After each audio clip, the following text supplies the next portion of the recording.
Hello there, dear listener. This is Brian, and I want you to rob us. But before we get to that, let me tell you a little bit about our year.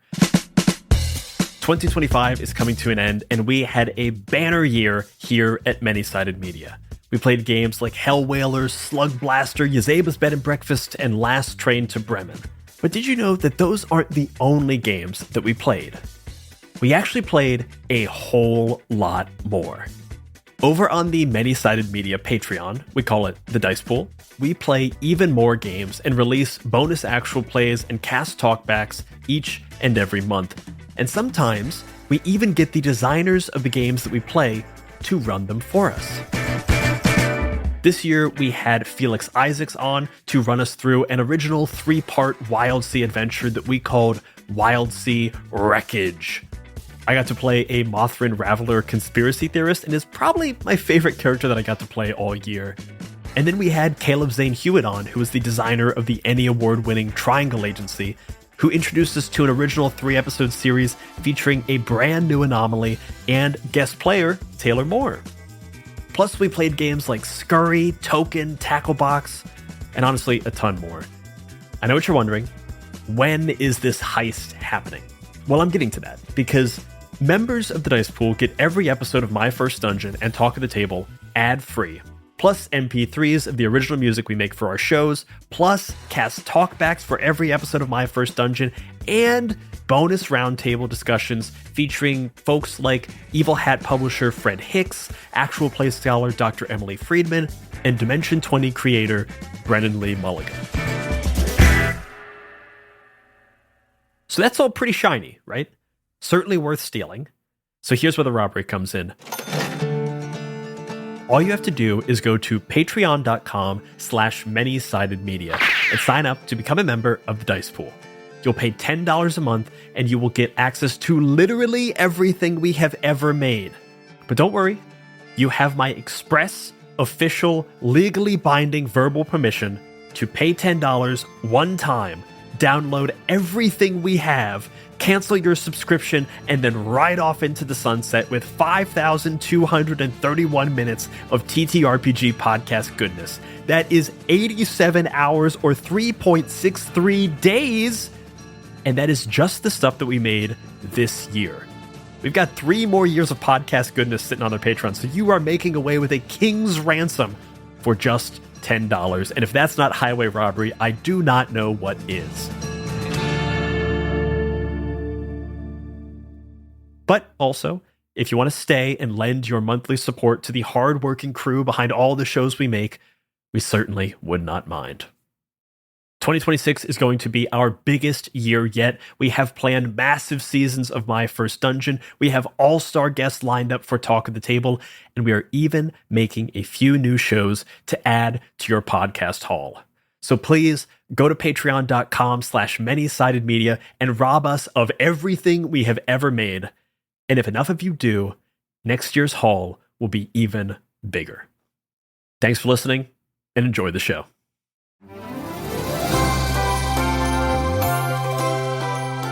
Happy holidays, everyone. This is Brian, and I gotta tell you, it is concerning how close we are to Christmas and how few gifts I have bought for my loved ones. However, I do have gifts for you, my dear listeners. One of the biggest things we did this year at Many-Sided Media was add a bunch of spectacular new shows to the Many-Sided Network, and so I'm giving you the gift of your next favorite TTRPG podcast.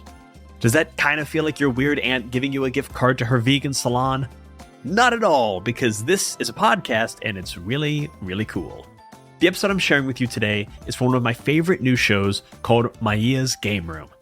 Maia started playing TTRPGs less than 2 years ago and has quickly become one of the most prolific gamers I know. She played over 50 different systems in that time, and every time I look, she seems to be playing 3 or 4 new games and always has some great thoughts about each and every one of them.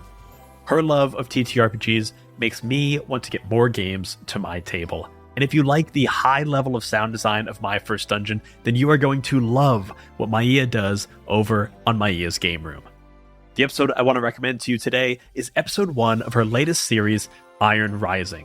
It's a co-op Starforged actual play set in the caste-ruled city of Hyperion. You follow two siblings sworn to uphold order as the system they serve begins to fracture. I guarantee that by the end of the first 5 minutes, you will get fully sucked into the story and fall in love with Maia's game room.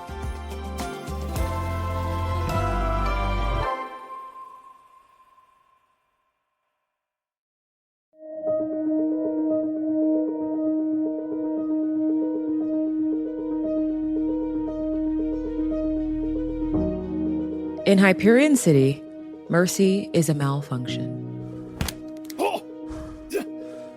Somewhere below the gridded lights and gold-lined towers, a red is curled on the floor, bleeding. They look human. They are human for all intents and purposes. But they were born with a barcode, so now they belong to someone else. The blows come from a gray. Expression blank, hands practiced. He isn't angry and he isn't cruel, this is just a job. And today, he's behind schedule.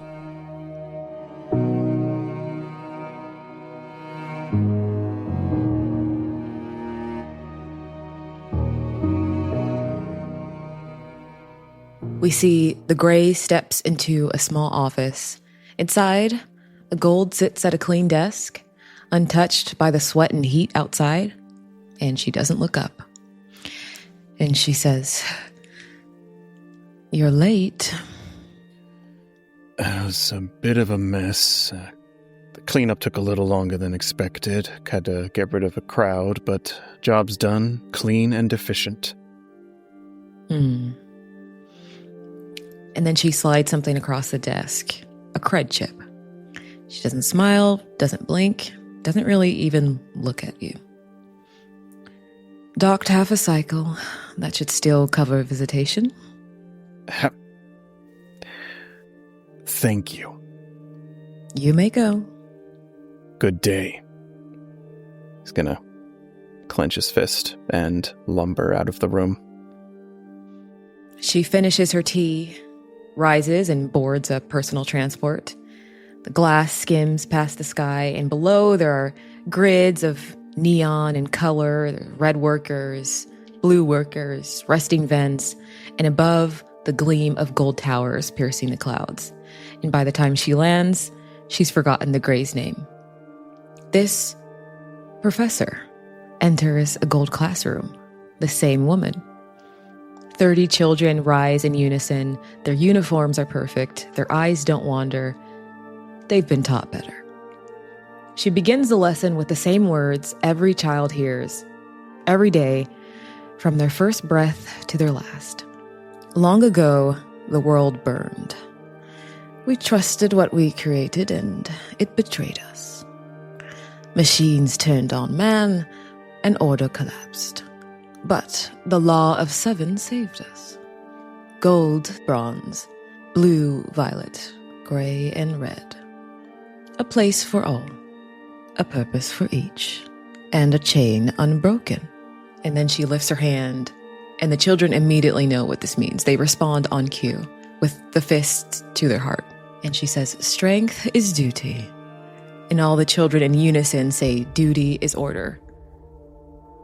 And then everyone, including this woman, say, "Order is gold."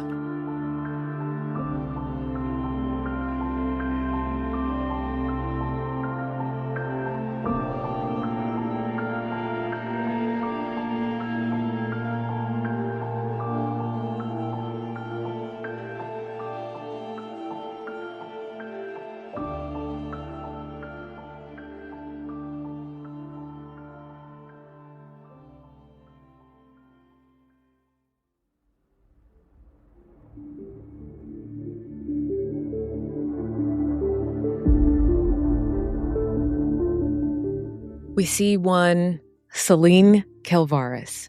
She's at her work. She had just gotten a directive. She is one of the praetors here in Hyperion City. And we see Celine, she's in the uniform. Celine is part of the Praetorium Guard. the elite enforcement order. So we have the Greys who do kind of regular boots on the ground type work all over the city. Just your regular kind of beat cops and other officers and things like that. We have the elite guard, like I said, the Praetors, and she's in her uniform, and you see her walking, and next to her we see a cat. I mean, I say a cat, but I mean cat like a panther-sized cat. And it has dots that are glowing on its skin, and they're showing different colors. Right now, it's just showing white. It's pretty calm. And this is her glow cat Dex, is like walking next to her. And there are a few officers with her as well, other guard. And she has just been told that a red has been corrupted. And they are in the blue district. For some reason, they had gotten to the blue district, and she needs to neutralize them. Well, she says neutralize. The order was to bring them in. The order was subdue. The order was subdue, and in her mind, she heard neutralize. So that's what's happening right now. Yes, absolutely. And I think you would probably find the incident came from a distress call coming from one of the smaller manufacturing buildings in the Blue District, where things would be coming up from the Red District from all the way into the Blue District to be modified in their factories for whatever they need. And you're told that it's currently behaving hostile. You would get the call from a blue officer, and you would hear him in your comm link. Yes, the Red started showing signs of corruption about 4.5 minutes ago. It lashed out at its fellow Reds, and when Greys made an attempt to subdue it, it overwhelmed them. And we have one Grey who is heavily injured and another one that is trying to hold it off. We evacuated the workyard and barricaded it within there, so it is isolated with naught but the one injured Grey and the other trying to hold it off. How many fatalities? We haven't been able to get close enough to the wounded Grey to see if they've bled out. One Red looks as though it's been completely ripped apart, but it is just a Red. No casualties of any blues or others that we can see from this moment. Property damage at the moment is at a minimum. My superiors would appreciate if that stayed that way. It will be taken care of. Thank you. And she has, like I said, she has a few of her other guards, so they make their way over there. And this corrupted Red is, I want to say, where are they near? I want to say that they're near the garden, actually. And so it has been blocked off. Like, there are some Greys who have already come and blocked it off. And we see that there is, inside of a building, lights are flickering. And something is going on inside. And so she's going to approach, like, there's a lot of guards, Grey, like, guards who are supposed to be doing security, who kind of look nervous, but not really, but a little bit, because they're just unsure. One of their men already went inside, so they're like, okay, so what do we do? I'm going to approach one of the Greys and ask, how long ago has this started? The lieutenant of the Greys enforcement squad here turns over, and Greys are anatomically built different than the other humans here in Hyperion City.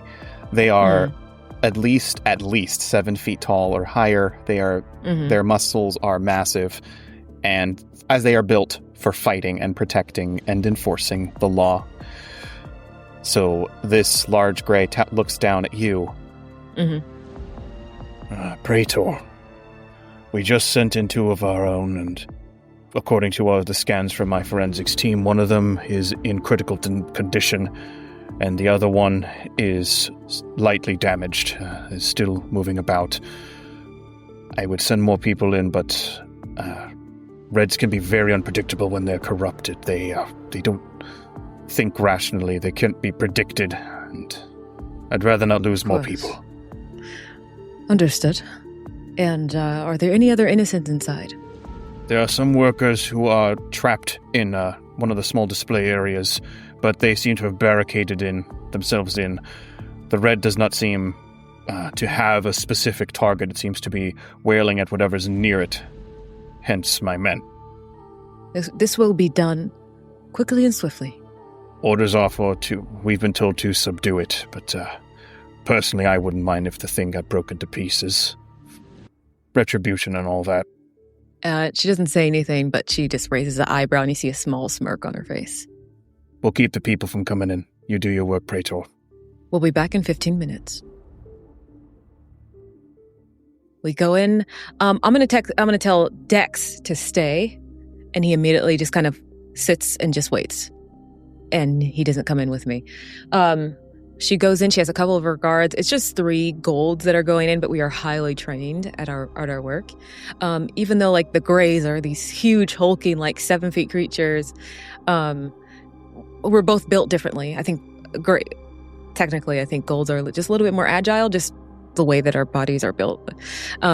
Yes. So and golds would have access to better protection and tech. Exactly. And so we head in. We head in a little bit slowly, and I tell my guard, okay, men, stay on my 6. Look left, look right. Head down that hallway, and you, down there. And I'm just starting to point, like there's different avenues that they can go. They don't speak, they nod and follow. Just let me know on comms what you find. Get everyone out that you need to get out. I will handle the red. And she wants to handle the red herself. Absolutely. I would say it doesn't take long for one of your subordinates to find the people who barricaded themselves in one of the smaller rooms and lure them back out. And you see that they are met by the Greys and Dex. And I think Dex definitely picks up on their distress, but then the sign of relief, so the colors sort of flash around Dex's body. And so I'm continuing to make my way down, and I can hear like heavy breathing as I have went down a couple of corridors already, and I'm getting closer to a door that I can already see that has like not been ripped off its hinges, but I can see that it has definitely been tampered with. Like there's a data pad there, and I'm like, okay, somebody has messed with this already. Yes, it looks as though there was some sort of damage done to it, and the door is dented in a strange way. It looks as though this path goes down to one of the fuel or boiler rooms of this facility, so it would be a vulnerable place for conflict to happen. Exactly. That would cause severe damage to the rest of the facility.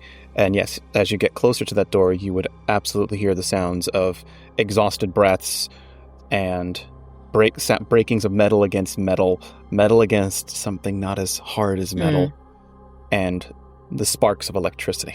I see that it's still locked, and so I give a call to my brother, Dorian. I let him know. Dorian, come in. The camera flies upward and outward in rapid speed to a large building almost on the other side of the Blue District. And in one of the rooms, a young man in a large coat of purple emblazoned with gold intricacies, with long curly black hair, streaks of white on one side, spins upward as he hears the voice of his sister.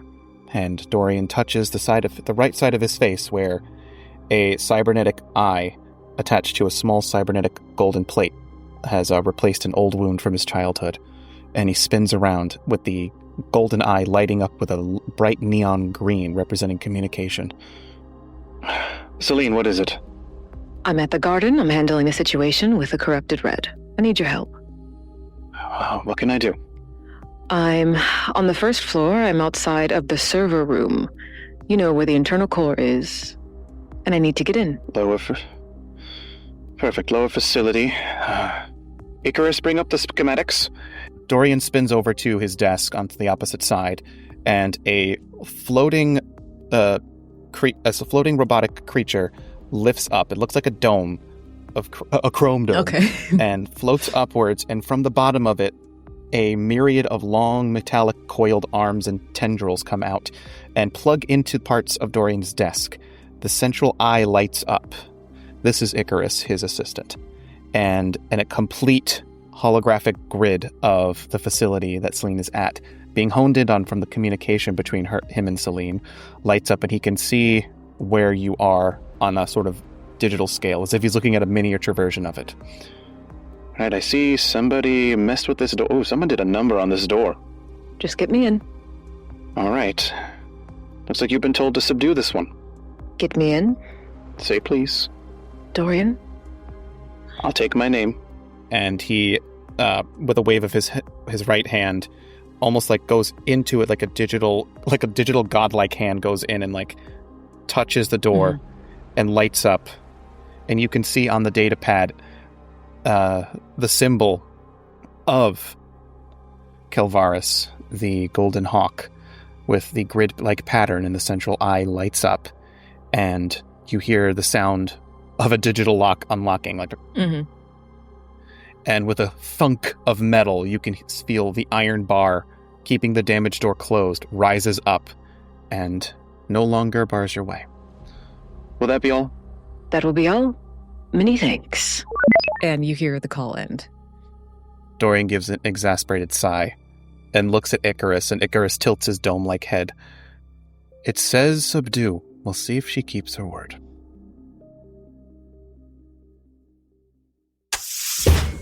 And so it opens up. I slide open the door. I'm in this like massive like server room. We hear there's like sparks going off because there are like massive rows of servers set up. And so I have to walk through. I'm walking in slowly. You notice that I don't have any weapons on me right now. So she's just looking around, head on a swivel, and she's checking between each row as she's getting further and further back. And then I hear some movement towards the back and some nervous kind of like whimpering. And I know that the red is there. And I say, yes. Come out now, and nothing will happen to you.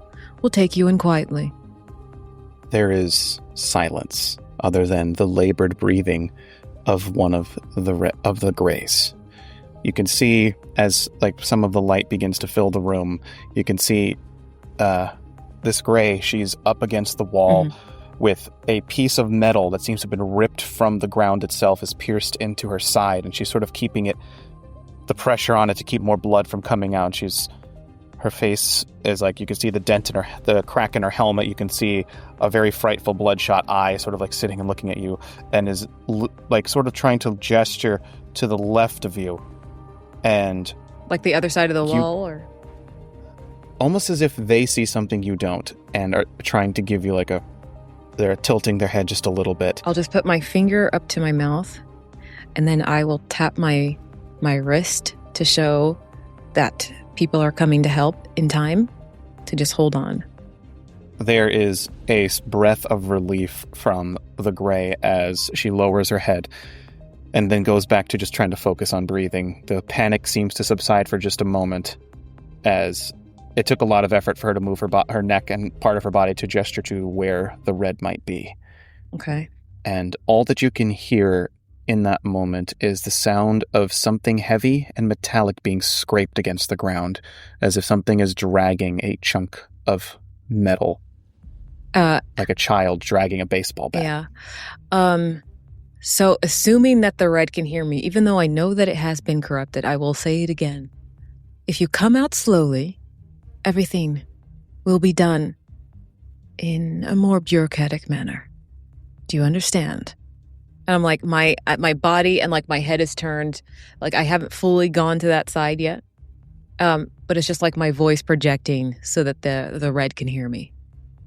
You begin to hear something familiar that you know happens when a red gets corrupted. They begin to have extremely heightened responses of emotion or phrases they would normally say, which is usually an early sign that there's damage to their neural link, their neural network. And you begin to just hear a distended, ha, ha, ha, ha, ha, ha. That will be all. That will be all. That will be all. Ha, ha. As you then begin to hear this piece of metal being dragged, smashed and slammed against the walls. I'm going to face them now. And this red is they're dragging a piece of metal, you're saying, around that they've like ripped off of something. It's like jagged, I'm guessing, and sharp. Yes, you see the red as the sound gives it away and you chase the sound and from the voice and the clamoring. You see this red stands no taller than you in a classic sort of red construction jumpsuit that most wear when they're in the labor fields. The face looks uncannily human, not for the barcode that is present on the red's neck, which is, aside from the fact that they are robotics on the inside, is the way you distinguish a red from a human. They this pretty red much seems to have they look human, so think like Blade Runners. What's the video game? Detroit Become Human. Cyberpunk. Yeah, Detroit Become Human, Cyberpunk, early Terminator as well. Yes, exactly. Very much like it. And very much like Terminator, it looks as though this red has peeled off parts of its face. As you can see, almost a claw-like rip through this like perfectly like symmetrical face of what may have been like a young man. But you begin to see the wires and the circuitry, and the one eye seems to have is sort of dribbling out of the socket where it's supposed to be. And part of where lips would be for a mouth, you can see the grinding of metal teeth as it's holding a chunk of metal that looks as though it's like a pole that may have been part of a beam with a sharp, jagged edge at the bottom, and it's just flailing it. What she does is, so she sees this whole thing, and I don't know if I explained what she looks like. She's tall, I would say, for a woman. She's 6 feet tall, and I believe she's taller than Dorian. Yes, Dorian is a proud 5'10". Proud 5'10". But yeah, so she has this athletic build. Her hair is like this short cropped dark hair, and usually she's wearing like these dark purple, almost black tactical enforcer's uniform, made of like this ballistic weave and accented or subtle gold filaments. And we see that the emblem of House Calvaris as a pin on her collar. She is immediately, you see her throw an arm out, and there is a force that is pushed through her body, this kinetic ability that is going to push the red and slam them back against the cement of the wall behind them. Yes, just as the red is about to lunge at you with its percussive, erratic movement. You've seen this before. You've done this dozens of times. You know when it's about to lunge at you. And effortlessly fly it again, and it is slammed against the wall of this boiler room, dropping its jagged weapon. And it begins to kind of spark, and I can see that it still has some life in it, as it's like it has slumped against the wall and like fallen down. And she begins to walk closer to it. And she tells herself, subdue. Okay. That will be all. That will be all. Takes the metal object and goes right across its head. How hard? The first roll of the game, Oracle roll. Yeah, hard. Yeah, do an Oracle 50. Oh give us God. a roll and tell us, like, that's hilarious. What is the likeliness that how hard do you hit it? Oh my gosh. Like, unless you want to say it's 50-50. Yeah, and then if you roll 50 or lower, you listen and subdue it, or 51 and higher, you hit it a little too hard. Oh, if it's 51 and higher, it's a little too hard? Okay. Yep, 51 or higher, you've hit it a little too hard and broke the neural brain of the robot guards. Okay, let's do it. 50 or below, she hits it just right. 51, I was going to say she doesn't know her own strength, but she does. Okay, let's go. Jesus Christ. So that is a 91. I think she goes a little too hard, as it keeps saying that will be all. It seems to be kind of short-circuiting, and to get it to be quiet, she does a whack right across its head. Yep.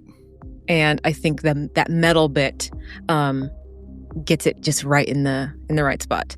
But she will bring it back, and I think she will bring it back to her brother, who has to analyze them anyway. And the job is done. And she calls the comms over to her other guard members. The situation is managed. Tell the Greys to come in. Clean up. Excellent work, Praetor. We have subdued any innocents. You have subdued innocents? We have secured in Secure. this. I used the wrong word. It seems as though that was being said quite a few times. No, he said secured. Okay, he said secured? Okay. And so they're going to send in some grays, especially to help the one that is kind of bleeding out. You do find that both grays that were confronting this red will live. One that was off to the side suffered a huge concussive blow to the back of his head and was unconscious, whereas the other one was impaled with a piece of metal. Both of which will live, but need to be taken off the force for some time. And the damage was minimal. No other innocents were harmed. And thankfully, there was no damage done within the boiler room, where if the red was to continue to flail pieces of metal, it could have caused severe damage. Mm-hmm. And so she makes her way out, and as she's making her way out, there has been a crowd that has formed. So lots of students have come and kind of like formed around. There's lots of universities in this district, and like medical students, there's people who are just going to school, and they have kind of crowded around this area. And you see people like shouting out, "Monarch! Monarch!" as she's making her way out, and she just keeps her head down and makes her way. She calls Dex, to me. And he immediately gets up and follows, and they make their way back to their vehicle.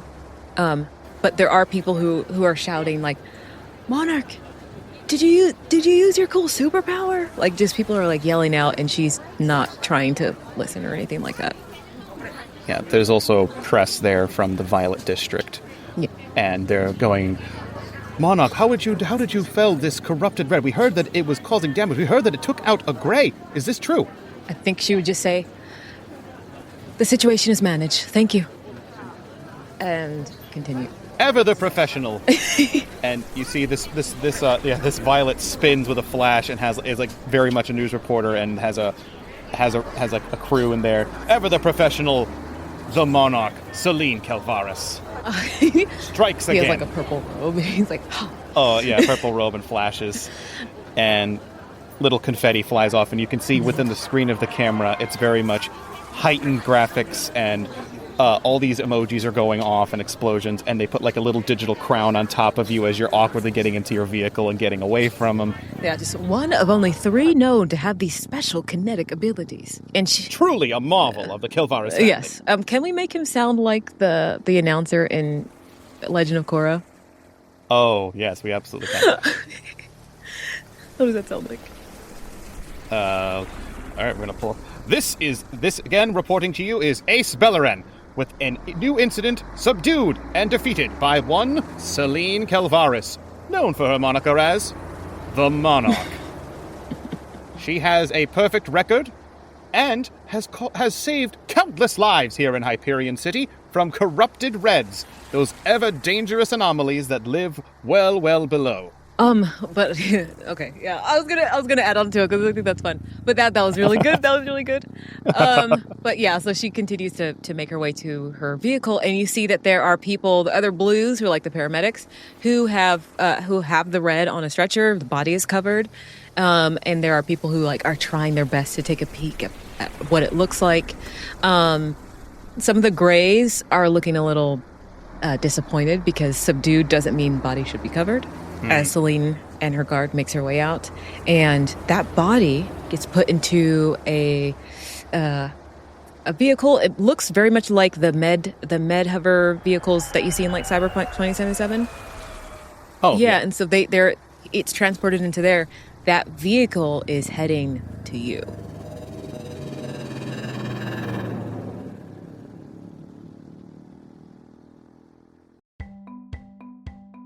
This episode is brought to you by Hero Forge. There is no better gift for a gamer than a custom miniature of their beloved TTRPG character. So this holiday season, take the guesswork out of gift giving and treat your players to a digital gift card to Hero Forge. Hero Forge offers fully customizable tabletop miniatures with dozens of fantasy species and thousands of parts to choose from, all within your browser. You can make minis in a variety of materials, including premium unpainted plastic and color standees, and they even offer downloadable model files so you can 3D print your unique designs at home. And for the dice lovers in your party, never fear, Hero Forge has you covered with their custom dice, which lets you put your hero inside the very D20 that will help lead you to glory. Visit HeroForge.com to send your players a digital gift card and let them build the heroes of their dreams. My dearest listener, have I got a secret for you? Bitcherton is an improvised comedy podcast inspired by the stories of Jane Austen that tells the tale of a wealthy family's secrets, scandals, and shenanigans. Lady Bitcherton has unwed daughters, nosy neighbors, awful country cousins, and now a body to hide. Will the Bitchertons be able to keep their secrets off the pages of Lady Bigwither's gossip sheet? Or will her pen skewer their good name forever? Oh, Bits, what a predicament. Featuring the voices of Katie Maravich, Iffy Waddiway, Carolyn Page, Alex Songsha, Brian Flaherty, and Cassie Wilson, plus a dance card filled with guest comedians of the very finest quality. But for us to help the seeds of rumor ripen into the juicy plum of scandal, we'll need your help. Bitcherton is heading to Kickstarter on June 13th. Go to bitcherton.com to pre-save the campaign and help us bring this story to life. Ta-ta for now.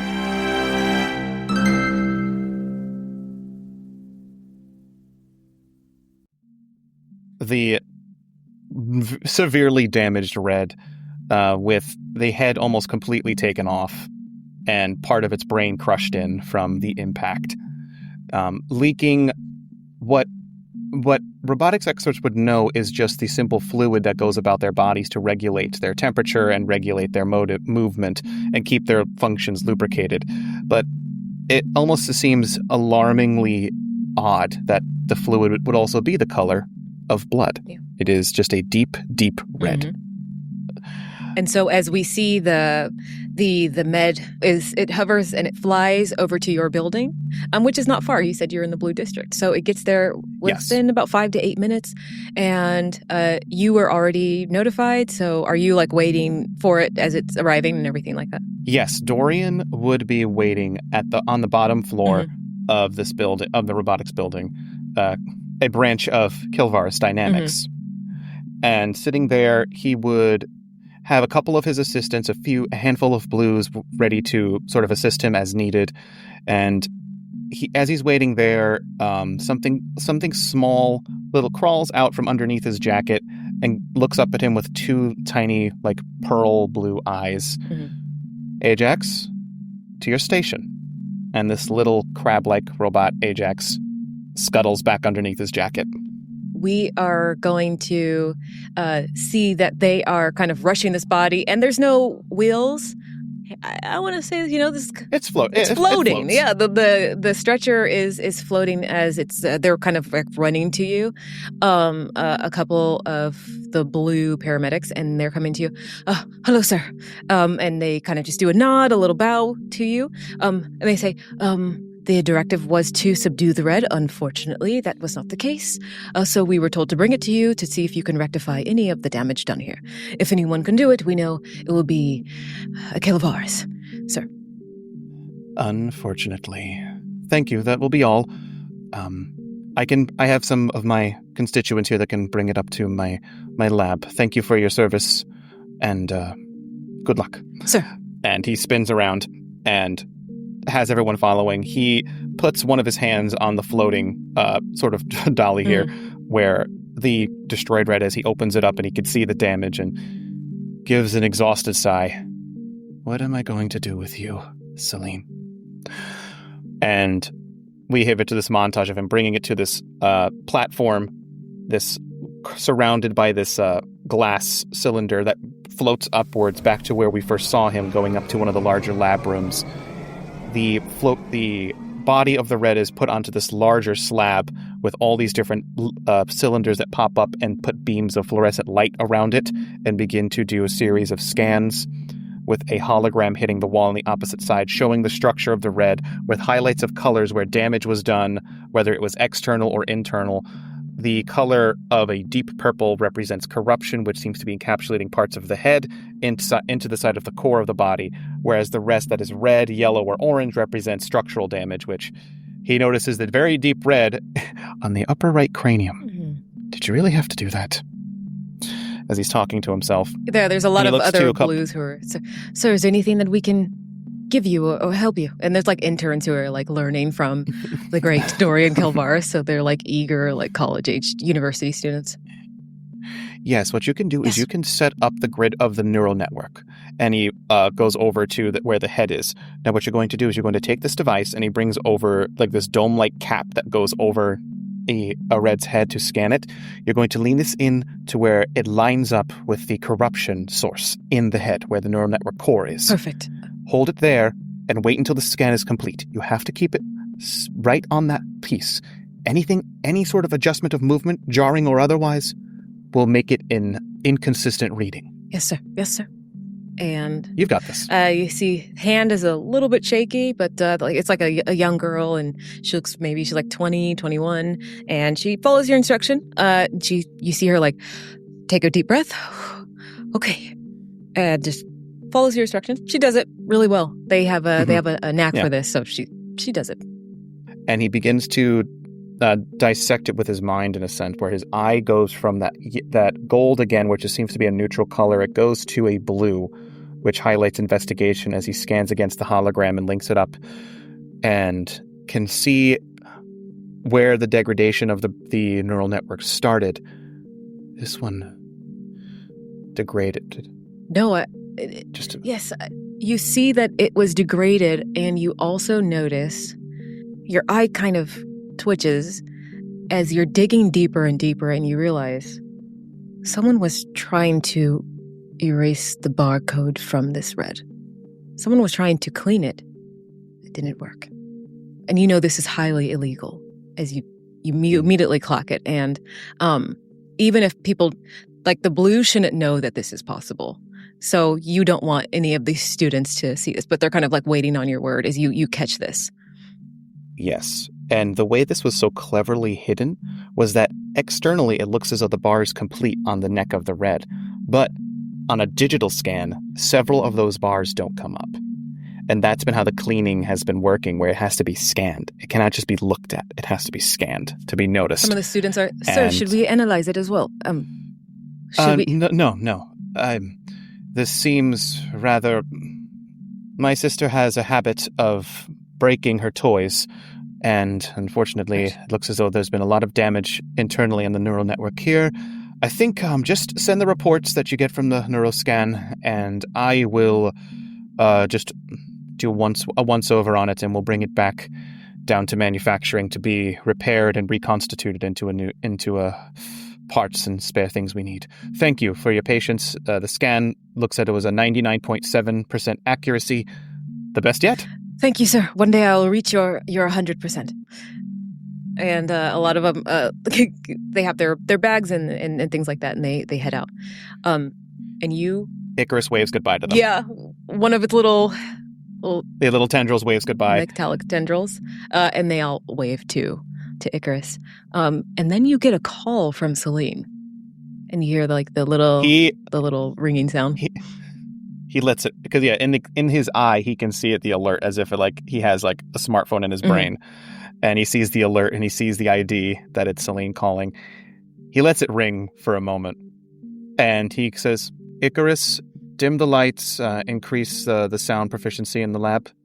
Icarus puts two of his tendrils into the wall, dims the lights, and begins to sort of almost soundproof the room for privacy, and also goes into the cameras to sort of keep things in control, as this is his lab.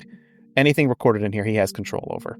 So after, let's say, 7 or 8 rings, wow, he picks up. This is Dorian Kelvaris, Senior Robotics Operations. Hello, Senior of Operations.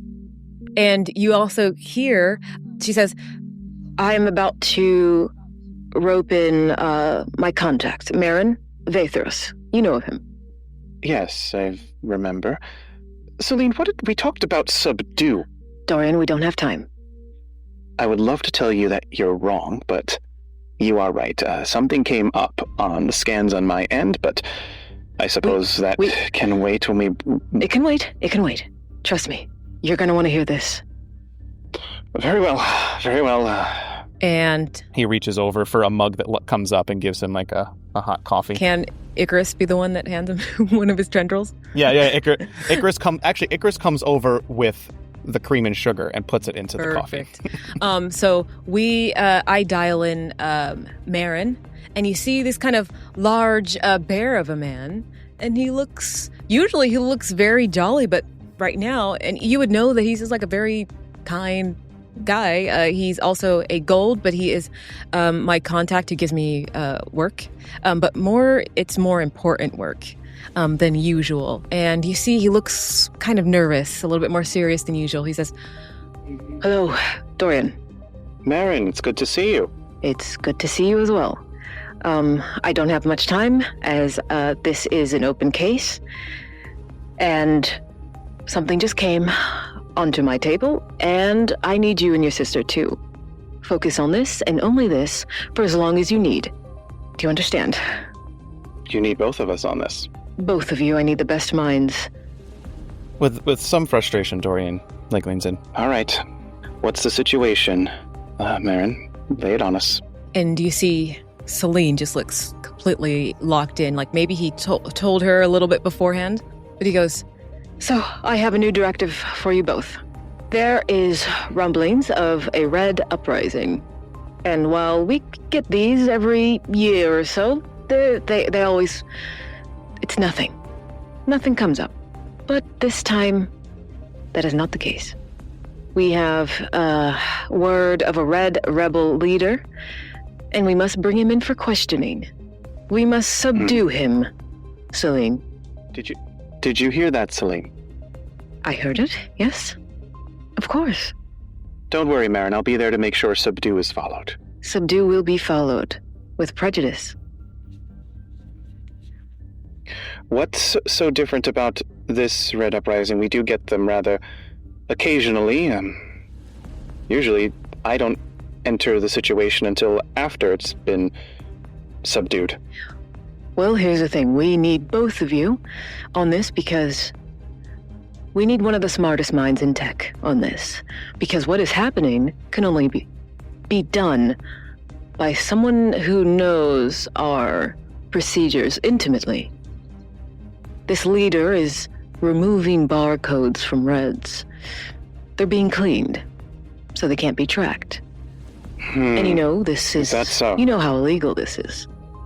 It's quite damning from what I remember. It's an unsanctioned and unlawful and could result in some very serious punishment. Very serious is an understatement. We have a red here at the Praetorium Guard headquarters, who we got to talk. And he smiles. So, good news. We don't know who the leader is.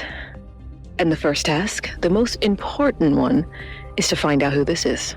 Secondary objective, find and retrieve these missing reds. Retire if necessary. If necessary. and he eyes Celine. Is there any report on the number of missing reds that this leader has taken under its wing? Because they are being cleaned, we don't have a number. That is something we could not obtain from the red who talked. But we can give it another try. But for right now, the red is in custody, and you don't have to worry about him. We need to know how many reds have been cleaned. And he kind of just rubs his eyes. Not knowing this number is dangerous. As you know, the reds in this city, they outnumber us 3-1. So an uprising that would reach astronomical numbers is not a course of action that we are willing to think about or even imagine. We need to snuff this out immediately. And Celine says, The situation will be managed. I'll find this red leader, And I'll subdue him. Affirmative. We will prevent catastrophe and restore order, and make efforts to understand and prevent this from happening again. Marin says, It is of the utmost importance you find out how many have been cleaned. The Tribunal of Seven do not want this to get out to too many people, so that's why it's just you two. There are not many other Golds who know this situation. and you see he just looks clearly like stressed. He's like sweating a little bit. But I have faith in you. You will get this done. In a timely manner, yes?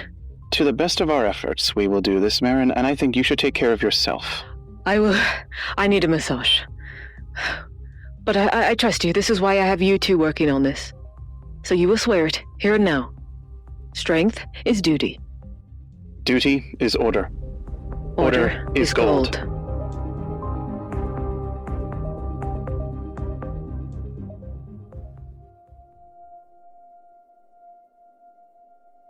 We take on this new mission, and I think the final move of the episode will be to swear an iron vow.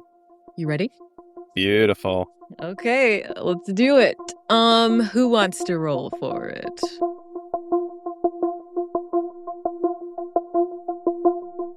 Swearing an iron vow is to complete a quest. We write our vow and we'll give it a rank. Then roll plus heart. Let's do it then. So Celine is going to move, and we are talking to a connection. Marin is our connection. So we have that +1, and if you share with a bond, as +2. So is that a +3? That would be a +3.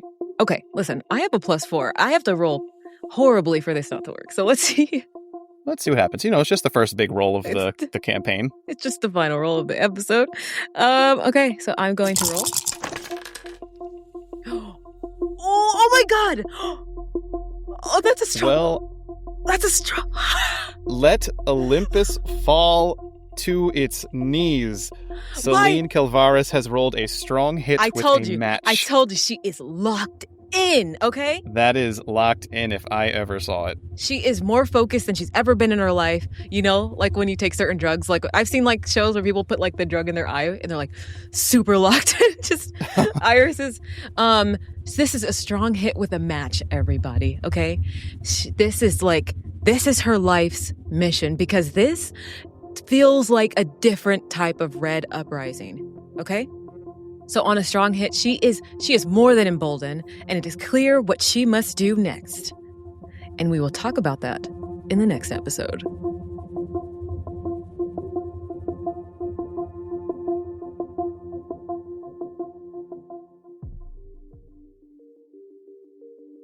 Thanks for listening to Iron Rising, a Star Forge actual play. I'm Maia Wilson, and I've been Celine Calvaris. I'm Michael Gilbert, and I've been Dorian Calvaris. And together, we bring the world of Hyperion City and the Law of Seven to life. If you're enjoying the series, leave a review or comment wherever you listen. It helps more than you know. We also have a companion blog for those who'd like to dive a little deeper into the Forge. All links are in the episode description. And we'll catch you in the next one.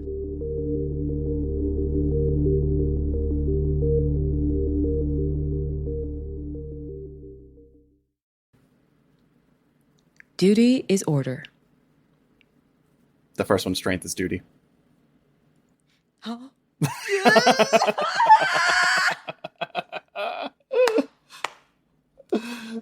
was so locked in. You were locked in. I was like, I feel bad having to tell you, but I got to tell you. You have a solid way to say the second part later on. You know what? We're recording this. This should be like a clip. This is a blooper. This episode is brought to you by Hero Forge.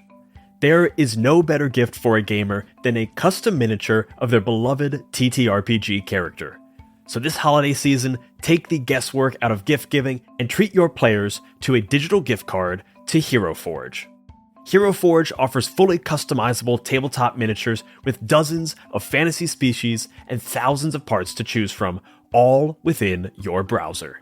You can make minis in a variety of materials, including premium unpainted plastic and color standees, and they even offer downloadable model files so you can 3D print your unique designs at home.